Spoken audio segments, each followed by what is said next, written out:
welcome back to another episode. In this tutorial, I'm gonna let you know the differences and then the features between the future trading versus the spot trading. So before entering into the crypto world, you must have a basic knowledge regarding future trading as well as spot trading. I'm gonna let you know the differences and then the features of the foreign trading. You just have to follow the steps. Now, future trading and a spot trading are two popular methods for cryptocurrencies, each with its unique characteristic, advantages, and risk. To understand the differences and make the informed decision about which method suits your trading styles and goal, I've provided you with the video so you can just watch this out and clarify your doubt.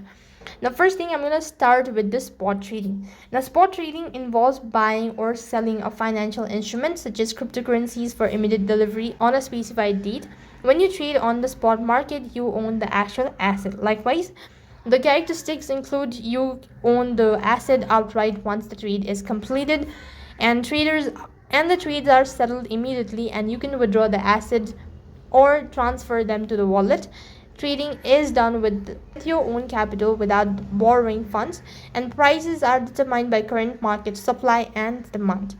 And if you want to know about the advantages, it is easier to understand and execute compared to the future trading.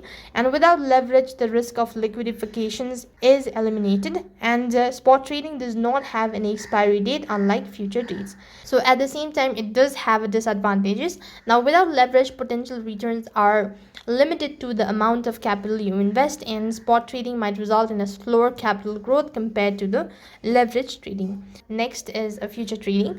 Now, future trading involves buying or selling a contract that obligates the purchase or sale of an asset at predetermined price on a specified future date. Traders do not own the underlying asset but speculate on its price movement. Now, it includes traders can borrow funds to increase their trading position, amplify both potential gains and loss. Involves trading contract, requires maintaining a balance to cover potential loss, and prices are influenced by speculations about future price. The advantages are higher potential returns, short selling, hedging, and capital efficiency. And side by side, the disadvantages include leverage can amplify loss potential, leading to liquidification of your position, complexities, and no ownership. Now, both spot trading and future trading have their own sets of advantages and disadvantages. Your choice between the two should depend on the risk tolerance, trading experiences, investment goal, and understanding of the market dynamic. And with this, we've come to an end. Thank you for watching. See you in the next video.